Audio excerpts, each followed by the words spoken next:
The news continues, of course, because let's join our colleagues wherever you are this afternoon. Have a very good afternoon. Bye-bye.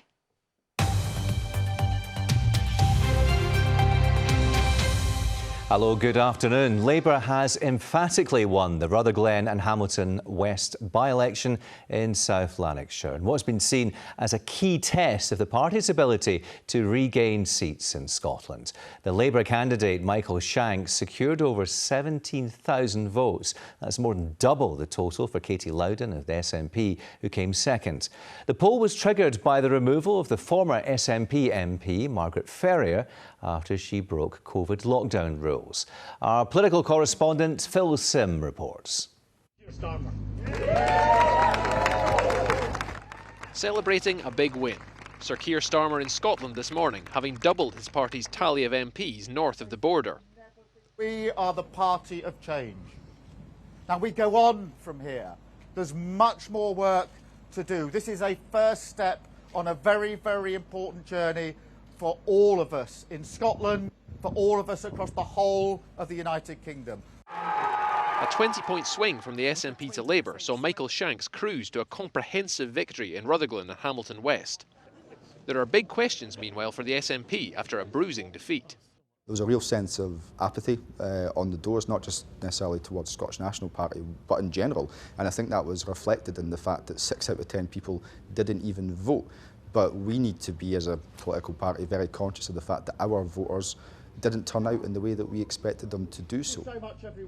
There was low turnout here in a high visibility contest.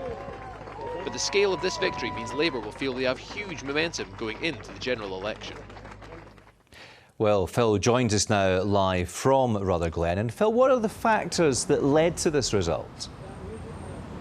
Well, there are always those caveats around a by-election. It's a standalone contest, there's low turnout, there are a lot of big visits by all of the different party leaders, and indeed the shadow of Margaret Ferrier, the MP kicked out of office, was always hanging over this contest. Now, there were 14 candidates and 12 of them lost their deposits. That includes the Conservatives. Their vote share was hammered on the night, and they've said that there was some tactical voting potentially behind that. But the sheer scale of Labour's victory can't be denied here. I think it was a better result than they could have hoped for, and it was a worse result for the SNP than they had feared. Yeah, this was the first electoral test for Humza Yousaf's leadership. What does it mean for him? Well, Humza Yousaf inherited an electoral steamroller from Nicola Sturgeon. Last night it seems that the engines went a little bit cold. Now, Humza Yousaf's been speaking just in the last few minutes, saying that he's disappointed by the result. He says that the SNP need to reflect on what they have to do to regain trust in seats like Rutherglen. And that is the kind of talk you were hearing out of Labour not so very long ago. So Humza Yousaf now has to head into his first party conference as SNP leader next weekend in Aberdeen. He's leading a debate on his independent strategy, a strategy which hinges on winning lots of seats in Westminster elections. So he is going to face difficult questions internally as well as elsewhere about how he can turn this around. OK, Phil, thank you. Police Scotland has cancelled plans to take on 200 new recruits in January as it tries to save money in the face of a £19 million projected overspend. The force is also redeploying staff from the Scottish Police College at Tully Allen and Fife to back up frontline officers during the busy Christmas and New Year period. All college training between December and January has been called off. For some time we have spoken about within Police Scotland having to make some difficult choices, and this is one of those difficult choices where we made the decision to pause our recruitment of probationers in January going into next year, and that will give us the opportunity to profile our probationer intake over the course of 24 and 25, and primarily our challenge currently is operating within the budget constraints that we have. An Aberdeen photographer convicted of sexually assaulting several female models during photo shoots has been jailed for 20 months. Simon Scott, who's 44, targeted 5 women aged from 17 to 20 in Aberdeen and Glasgow. One victim said justice had been done. Scott was also placed on the sex offenders register for 10 years. Proposals to create buffer zones outside abortion clinics have been published. If the plan becomes law, it would mean anti-abortion campaigners wouldn't be able to go within 150 metres of a facility carrying out terminations. Campaigners from the US say they'll challenge any such law in the courts. Scottish Green MSP Gillian Mackay is behind the Safe Access Zones bill. Access to healthcare is a human right. People should be able to go and exercise that right without the fear of intimidation and harassment, which is what we're seeing outside of many Scottish healthcare settings right now, with more 40 Days for Life action. And my bill sets out to end this for good. Sport now, and a huge match at the Rugby World Cup because it's crunch time for Gregor Townsend and his Scotland squad as they face Ireland in their final group stage match tomorrow, with hopes of remaining in the competition on the line. From Paris, here's our sports news correspondent Chris McLaughlin. Yes, a perfect day here in Paris, but is the sun about to set on Scotland's Rugby World Cup? They have to beat Ireland by 8 clear points.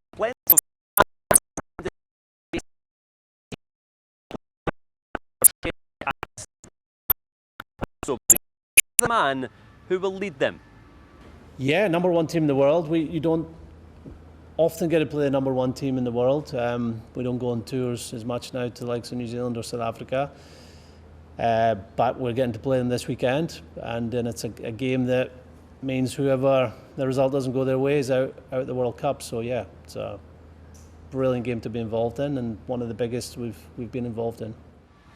Now, Scotland haven't beaten Ireland in their last 8 matches. Ireland, ranked number 1 in the world, haven't been beaten in their last 16 games. It is knockout rugby, and it is quite simply one of the biggest games in Scottish rugby history. Chris McLaughlin reporting Scotland in Paris. To football, and interim Rangers manager Stephen Davis says his team must stick together after a really difficult night for the club. The Glasgow side suffered defeat against the lowest ranked team in this season's Europa League, Aris Limassol, who picked up their first ever European group stage win with a 2-1 victory in Cyprus last night. Really difficult night because we felt there was a real opportunity to come here and build in the better scheme. I think we caused a lot of our own problems in the game. Obviously, the 2 goals we give away, we're really disappointed with, and when that happens, then it gives you a mountain to climb. OK, brace yourself for the weather. Here's Joy. Good afternoon. Well, we have seen a contrast in conditions this morning. The far west rather overcast and damp, but from the east we've seen blue skies and actually spells of sunshine developing widely. This afternoon, however, that sunshine will become largely confined to the northeast. Elsewhere we'll see cloud thickening more widely, the odd shower likely for Shetland, and then we have from the west heavy and persistent rain sweeping in. It's going to stay blustery in Shetland, although the strongest winds will ease. Elsewhere winds generally moderate to fresh. As we can see, if you're in the sunshine, still feeling very pleasant, especially in the northeast, highs of 18 or 19 Celsius. But that rain is going to stick with us throughout this weekend. Heavy, persistent, producing quite significant rainfall totals. Now, the Met Office have 2 warnings in force for that heavy rain, valid from midnight tonight until 6 a.m. on Sunday. The first is this yellow warning covering this widespread area. We also have a higher tier amber warning in force where we'll see the highest impact. Potentially rainfall of up to 150 to 180 millimetres likely. As we can see tonight, rain is going to push in from the west, blanketing much of the country. Where we have the brightest green, that's where we'll see the heaviest of bursts. It's going to stay dry in the Northern Isles, but a chilly night to come there thanks to that northerly wind. Elsewhere rather mild. So the Northern Isles will be cool tomorrow, but we'll see it will be dry with some sunshine. Elsewhere, that heavy rain is going to linger for much of the day, starting to become confined more to the east coast as the day progresses. Some brighter skies developing in the west. Quite contrasting conditions too, temperature-wise.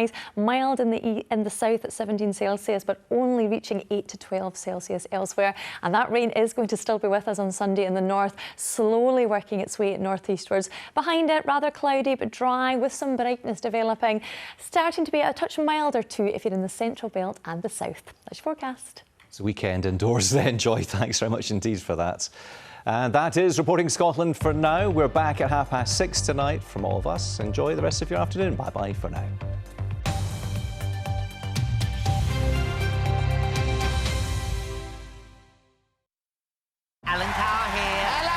And I want to let you know about my brand new game show.